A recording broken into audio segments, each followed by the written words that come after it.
Capítulo 50.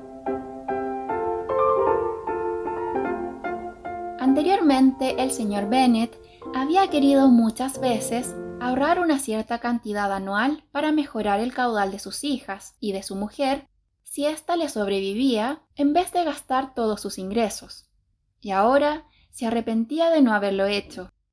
Esto le habría evitado a Lydia endeudarse con su tío por todo lo que ahora tenía que hacer por ella, tanto en lo referente a la honra como al dinero.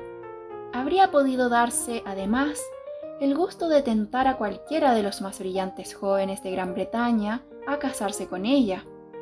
Estaba seriamente consternado de que por un asunto que tan pocas ventajas ofrecía para nadie, su cuñado tuviese que hacer tantos sacrificios y quería averiguar el importe de su donativo a fin de devolvérselo cuando le fuese posible. En los primeros tiempos del matrimonio del señor Bennet, se consideró que no había ninguna necesidad de hacer economía, pues se daba por descontado que nacería un hijo varón y que éste heredaría la hacienda al llegar a la edad conveniente, con lo que la viuda y las hijas quedarían aseguradas.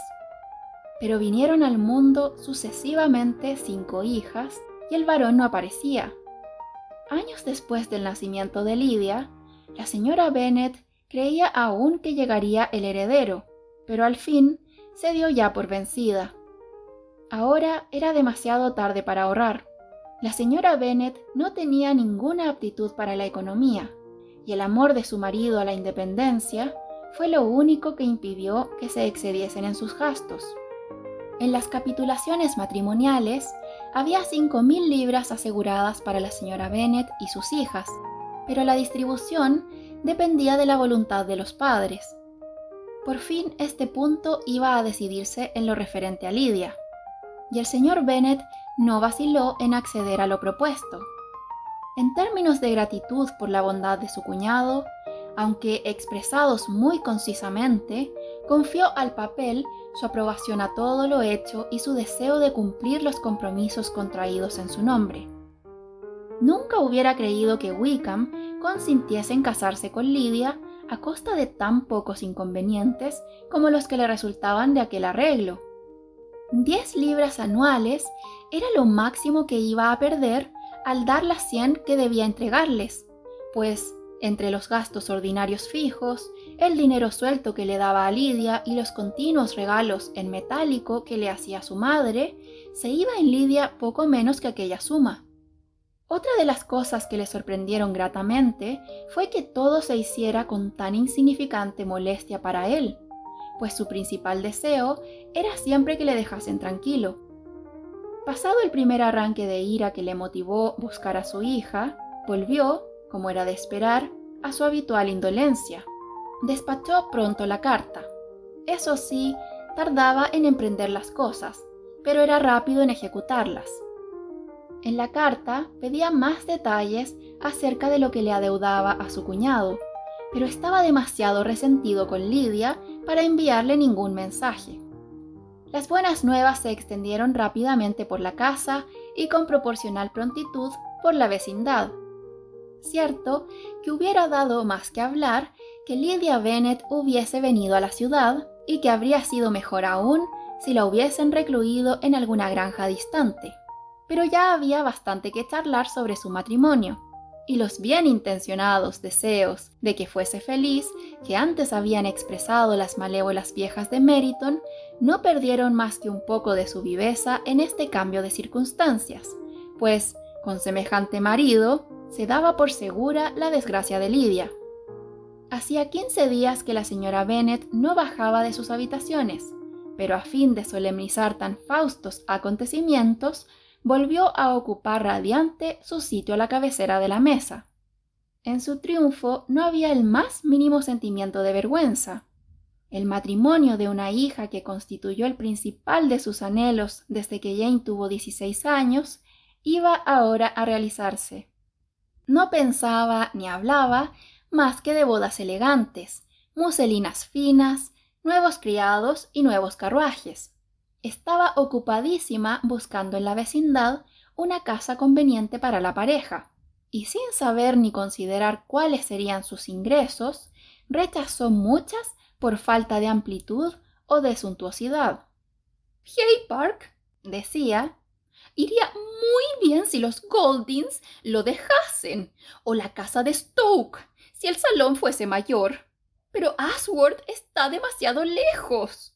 Yo no podría resistir que viviese a 10 millas de distancia. En cuanto a la quinta de Purvis, los áticos son horribles». Su marido la dejaba hablar sin interrumpirla mientras los criados estaban delante. Pero cuando se marcharon, le dijo: «Señora Bennet, antes de tomar ninguna de esas casas, o todas ellas para tu hija, vamos a dejar las cosas claras.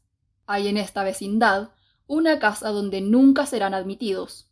No animaré el impudor de ninguno de los dos recibiéndolos en Longbourn». A esta declaración siguió una larga disputa, pero el señor Bennet se mantuvo firme. Se pasó de este punto a otro y la señora Bennet vio con asombro y horror que su marido no quería adelantar ni una guinea para comprar el traje de novia a su hija. Aseguró que no recibiría de él ninguna prueba de afecto en lo que a este tema se refería. La señora Bennet no podía comprenderlo. Era superior a las posibilidades de su imaginación que el rencor de su marido llegase hasta el punto de negar a su hija un privilegio sin el cual su matrimonio apenas parecería válido. Era más sensible a la desgracia de que su hija no tuviese vestido de novia que ponerse que a la vergüenza de que se hubiese fugado y hubiese vivido con Wickham 15 días antes de que la boda se celebrara. Elizabeth se arrepentía más que nunca de haber comunicado a Darcy, empujada por el dolor del momento, la acción de su hermana, pues, ya que la boda iba a cubrir el escándalo de la fuga, era de suponer que los ingratos preliminares serían ocultados a todos los que podían ignorarlos. No temía la indiscreción de Darcy. Pocas personas le inspiraban más confianza que él, pero le mortificaba que supiese la flaqueza de su hermana, y no por el temor de que le acarrease a ella ningún perjuicio, porque, de todos modos, el abismo que parecía mediar entre ambos era invencible. Aunque el matrimonio de Lidia se hubiese arreglado de manera más honrosa, no se podía suponer que Darcy se quisiera emparentar con una familia que a todos sus demás reparos iba a añadir ahora la alianza más íntima con el hombre que con tanta justicia Darcy despreciaba. Ante una cosa así, era natural que Darcy retrocediera. El deseo de ganarse el afecto de Elizabeth, que ésta había adivinado en él en Derbyshire, no podía sobrevivir a semejante golpe. Elizabeth se sentía humillada, entristecida y llena de vagos remordimientos. Ansiaba su cariño, cuando ya no podía esperar obtenerlo. Quería saber de él cuando ya no había la más mínima oportunidad de tener noticias suyas. Estaba convencida de que habría podido ser feliz con él, cuando era probable que no se volvieran a ver. ¡Qué triunfo para él!, pensaba, si supiera que las proposiciones que deseché con tanto orgullo hace solo 4 meses, las recibiría ahora encantada. No dudaba que era generoso como el que más, pero mientras viviese, aquello tenía que constituir para él un triunfo. Empezó entonces a comprender que Darcy era exactamente por su modo de ser y su talento el hombre que más le habría convenido. El entendimiento y el carácter de Darcy, aunque no semejantes a los suyos, habrían colmado todos sus deseos. Su unión habría sido ventajosa para ambos. Con la soltura y la viveza de ella, el temperamento de él se habría suavizado y habrían mejorado sus modales. Y el juicio, la cultura y el conocimiento del mundo que él poseía le habrían reportado a ella importantes beneficios. Pero ese matrimonio ideal ya no podría dar una lección a las admiradoras multitudes de lo que era la felicidad conyugal. La unión que iba a efectuarse en la familia de Elizabeth era muy diferente y excluía la posibilidad de la primera. No podían imaginar cómo se las arreglarían Wickham y Lydia para vivir con una pasable independencia, pero no le era difícil conjeturar lo poco estable que había de ser la felicidad de una pareja unida únicamente porque sus pasiones eran más fuertes que su virtud. El señor Gardiner no tardó en volver a escribir a su cuñado. Contestaba brevemente el agradecimiento del señor Bennet, diciendo que su mayor deseo era contribuir al bienestar de toda la familia, y terminaba rogando que no se volviese a hablar más del tema. El principal objeto de la carta era informarle de que Wickham había resuelto abandonar el regimiento. «Tenía muchas ganas de que lo hiciese», añadía, «cuando ultimamos el matrimonio, y creo que convendrás conmigo en que su salida de ese cuerpo es altamente provechosa, tanto para él como para mi sobrina. La intención del señor Wickham es entrar en el ejército regular, y entre sus antiguos amigos hay quien puede y quiere ayudarle a conseguirlo. Se le ha prometido el grado de alférez en el regimiento del general, actualmente acuartelado en el norte. Es mucho mejor que se aleje de esta parte del reino. Él promete firmemente, y espero que así sea, que hallándose entre otras gentes ante las cuales no deberán desacreditarse, los dos serán más prudentes. He escrito al coronel Forsters participándole nuestros arreglos y suplicándole que diga a los diversos acreedores del señor Wickham en Brighton y sus alrededores que se les pagará inmediatamente bajo mi responsabilidad. ¿Te importaría tomarte la molestia de dar las mismas seguridades a los acreedores de Meryton, de los que te mando una lista de acuerdo con lo que el señor Wickham me ha indicado? Nos ha confesado todas sus deudas, y espero que al menos en esto no nos haya engañado. Haggerstone tiene ya instrucciones, y dentro de una semana estará todo listo. Entonces el señor Wickham se incorporará a su regimiento, a no ser que primero se le invite a ir a Longbourn, pues me dice mi mujer que Lidia tiene muchos deseos de veros a todos antes de dejar el sur. Está muy bien y os ruega sumisamente que os acordéis de ella, su madre y tú. Tuyo, E. Gardiner. El señor Bennet y sus hijas comprendieron las ventajas de que Wickham saliese de la guarnición del condado tan claramente como el señor Gardiner, pero la señora Bennet no estaba tan satisfecha como ellos. Le disgustaba mucho que Lidia se estableciese en el norte, precisamente cuando ella esperaba con placer y orgullo disfrutar de su compañía, pues no había renunciado a su ilusión de que residiera en Hertfordshire. Y además, era una lástima que Lidia se separase de un regimiento donde todos la conocían y donde tenía tantos admiradores. Quiere tanto a la señora Forsters que le será muy duro abandonarla. Y además, hay varios muchachos que le gustan. Puede que los oficiales del regimiento del general no sean tan simpáticos. La súplica, pues como tal había de considerarse, de su hija de ser admitida de nuevo en la familia antes de partir para el norte, fue al principio rotundamente denegada. Pero Jane y Elizabeth, por los sentimientos y por el porvenir de su hermana, deseaban que notificase su matrimonio a sus padres en persona, e insistieron con tal interés, suavidad y dulzura en que el señor Bennet accediese a recibirles a ella y a su marido en Longbourn después de la boda, que le convencieron. De modo que la señora Bennet tuvo la satisfacción de saber que podrían presentar a la vecindad a su hija casada antes de que fuese desterrada al norte. En consecuencia, cuando el señor Bennet volvió a escribir a su cuñado, le dio permiso para que la pareja viniese, y se determinó que al acabar la ceremonia saldrían para Longbourn. Elizabeth se quejó de que Wickham aceptase este plan, y si se hubiese guiado solo por sus propios deseos, Wickham sería para ella la última persona con quien querría encontrarse. Capítulo 51. Llegó el día de la boda de Lidia, y Jane y Elizabeth se interesaron por ella probablemente más que ella misma. Se envió el coche a buscarlos y volvería con ellos a la hora de comer. Jane y Elizabeth temían su llegada, especialmente Jane, que suponía en Lidia los mismos sentimientos que a ella la habrían embargado si hubiese sido la culpable, y se atormentaba pensando en lo que Lidia debía sufrir. Llegaron. La familia estaba reunida en el saloncillo esperándolos. La sonrisa adornaba el rostro de la señora Bennet cuando el coche se detuvo frente a la puerta.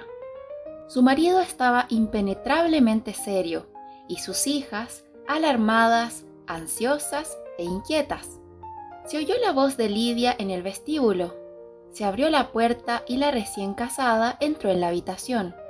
Su madre se levantó, la abrazó y le dio con entusiasmo la bienvenida, tendiéndole la mano a Wickham, que seguía a su mujer, deseándoles a ambos la mayor felicidad con una presteza que demostraba su convicción de que sin duda serían felices. El recibimiento del señor Bennet, hacia quien se dirigieron luego, ya no fue tan cordial. Reafirmó su seriedad y apenas abrió los labios. La tranquilidad de la joven pareja era realmente suficiente para provocarle. A Elizabeth le daban vergüenza e incluso Jane estaba escandalizada. Lidia seguía siendo Lidia, indómita, descarada, insensata, chillona y atrevida. Fue de hermana en hermana pidiéndoles que la felicitaran, y cuando al fin se sentaron todos, miró con avidez por toda la estancia, notando que había habido un pequeño cambio, y soltando una carcajada, dijo que hacía un montón de tiempo que no estaba allí. Wickham no parecía menos contento que ella, pero sus modales seguían siendo tan agradables que si su modo de ser y su boda hubieran sido como debían, sus sonrisas y sus desenvueltos ademanes al reclamar el reconocimiento de su parentesco por parte de sus cuñadas les habrían seducido a todas.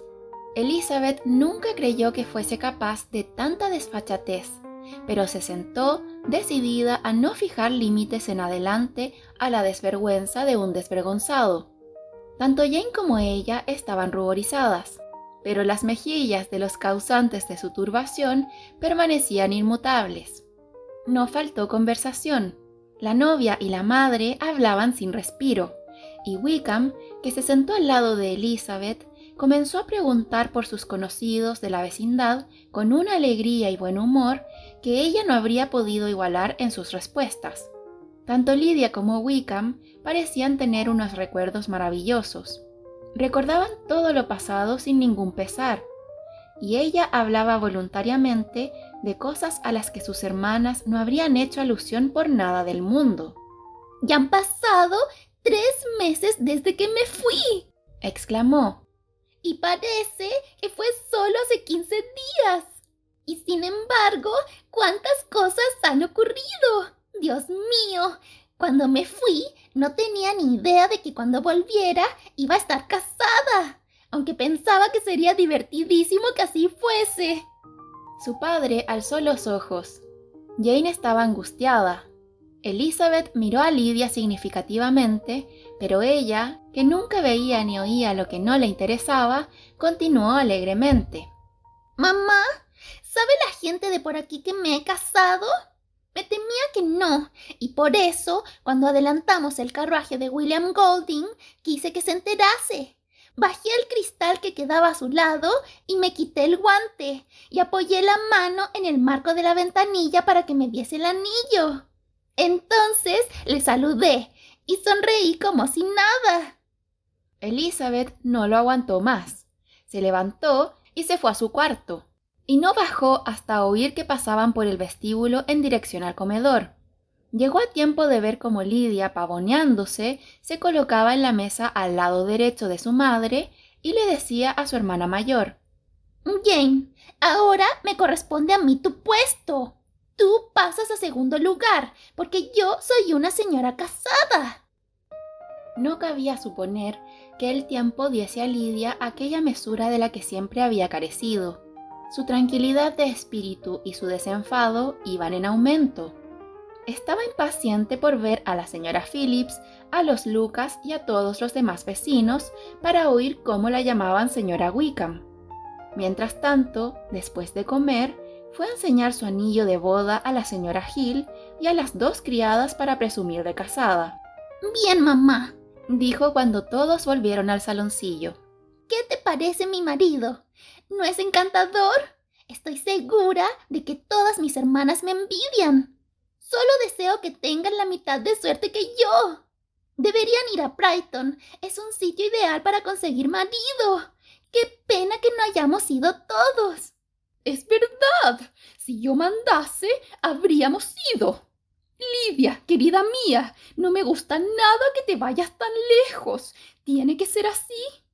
Oh, señor, sí, no hay más remedio. Pero me gustará mucho. Tú, papá y mis hermanas tenéis que venir a vernos. Estaremos en Newcastle todo el invierno y habrá seguramente algunos bailes. Procuraré conseguir buenas parejas para todas. Eso es lo que más me gustaría, suspiró su madre. Y cuando regreséis, que se queden con nosotros una o dos de mis hermanas. Y estoy segura de que les habré encontrado marido antes de que acabe el invierno.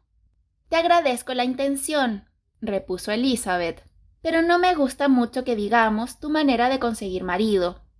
Los invitados iban a estar en Longbourn 10 días solamente. Wickham había recibido su destino antes de salir de Londres y tenía que incorporarse a su regimiento dentro de una quincena. Nadie, excepto la señora Bennet, sentía que su estancia fuese tan corta. La mayor parte del tiempo se lo pasó en hacer visitas acompañadas de su hija y en organizar fiestas en la casa. Las fiestas eran gratas a todos. Evitar el círculo familiar era aún más deseable para todos los que pensaban que para los que no pensaban. El cariño de Wickham por Lidia era exactamente tal como Elizabeth se lo había imaginado, y muy distinto que el de Lidia por él. No necesitó Elizabeth más que observar un poco a su hermana para darse cuenta de que la fuga había obedecido más al amor de ella por él que al de él por ella. Se habría extrañado de que Wickham se hubiera fugado con una mujer hacia la que no sentía ninguna atracción especial. Si no hubiese tenido por cierto que la mala situación en que se encontraba le había impuesto aquella acción, y no era él hombre en semejante caso para rehuir la oportunidad de tener una compañera. Lidia estaba loca por él. Su querido Wickham no se la caía de la boca. Era el hombre más perfecto del mundo y todo lo que hacía estaba bien hecho. Aseguraba que a primeros de septiembre Wickham mataría más pájaros que nadie de la comarca. Una mañana, poco después de su llegada, mientras estaba sentada con sus hermanas mayores, Lidia le dijo a Elizabeth: Creo que todavía no te he contado cómo fue mi boda. No estabas presente cuando se la expliqué a mamá y a las otras. ¿No te interesa saberlo? Realmente no, contestó Elizabeth. No deberías hablar mucho de ese asunto. ¡Ay, qué rara eres! Pero quiero contártelo. Ya sabes que nos casamos en San Clemente, porque el alojamiento de Wickham pertenecía a esa parroquia. Habíamos acordado estar todos allá a las 11. Mis tíos y yo teníamos que ir juntos y reunirnos con los demás en la iglesia. Bueno, llegó la mañana del lunes y yo estaba que no veía. ¿Sabes? Tenía un miedo de que pasara algo que lo echase todo a perder. Me habría vuelto loca. Mientras me vestí, mi tía me estuvo predicando dale que dale como si me estuviera leyendo un sermón. Pero yo no escuché ni la 10ª parte de sus palabras, porque, como puedes suponer, pensaba en mi querido Wickham y en si se pondría su traje azul para la boda. Bueno, desayunamos a las 10, como de costumbre. Yo creí que aquello no acabaría nunca, porque has de saber que los tíos estuvieron pesadísimos conmigo durante todo el tiempo que pasé con ellos. Créeme, no puse los pies fuera de casa en los 15 días. Ni una fiesta, ninguna excursión, nada. La verdad es que Londres no estaba muy animado, pero Little Theatre estaba abierto. En cuanto llegó el coche a la puerta, mi tío tuvo que atender a aquel horrible señor Stone por cierto asunto. Y ya sabes que en cuanto se encuentran, la cosa va para largo. Bueno, yo tenía tanto miedo que no sabía qué hacer, porque mi tío iba a ser el padrino, y si llegábamos después de la hora, ya no podríamos casarnos aquel día. Pero afortunadamente mi tío estuvo listo a los 2 minutos y salimos para la iglesia. Pero después me acordé de que si tío Gardiner no hubiese podido ir a la boda, de todos modos no se habría suspendido, porque el señor Darcy podía haber ocupado su lugar. ¿El señor Darcy?, repitió Elizabeth con total asombro. Claro, acompañaba a Wickham, ya sabes. Pero, ¡ay de mí! Se me había olvidado, no debí decirlo. Se lo prometí fielmente. ¿Qué dirá Wickham? Era un secreto. Si era un secreto, dijo Jane, no digas ni una palabra más. Yo no quiero saberlo. Naturalmente, añadió Elizabeth, a pesar de que se moría de curiosidad. No te preguntaremos nada. Gracias, dijo Lydia. Porque si me preguntáis, os lo contaría todo, y Wickham se enfadaría. Con semejante incentivo para sonsacarle, Elizabeth se abstuvo de hacerlo, y para huir de la tentación, se marchó. Pero ignorar aquello era imposible, o por lo menos lo era no tratar de informarse. Darcy había asistido a la boda de Lydia. Tanto el hecho como sus protagonistas parecían precisamente los menos indicados para que Darcy se mezclase con ellos. Por su cabeza cruzaron rápidas y confusas conjeturas sobre lo que aquello significaba, pero ninguna le pareció aceptable. Las que más le complacían, porque enaltecían a Darcy, eran aparentemente improbables. No podía soportar tal incertidumbre, por lo que se apresuró y cogió una hoja de papel para escribir una breve carta a su tía, pidiéndole le aclarase lo que a Lydia se le había escapado, si era compatible con el secreto del asunto. Ya comprenderás, añadía, que necesito saber por qué una persona que no tiene nada que ver con nosotros y que propiamente hablando es un extraño para nuestra familia, ha estado con vosotros en ese momento. Te suplico que me contestes a vuelta de correo y me lo expliques, a no ser que haya poderosas razones que impongan el secreto que Lydia dice, en cuyo caso tendré que tratar de resignarme con la ignorancia. Pero no lo haré, se dijo a sí misma al acabar la carta. Y, querida tía, si no me lo cuentas, me veré obligada a recurrir a tretas y estratagemas para averiguarlo. El delicado sentido del honor de Jane le impidió hablar a solas con Elizabeth de lo que a Lydia se le había escapado. Elizabeth se alegró, aunque de esta manera, si sus pesquisas daban resultado, no podría tener un confidente. Si estás disfrutando de este audiolibro, recuerda dejarle un like al video y suscribirte al canal. Muchas gracias por tu colaboración.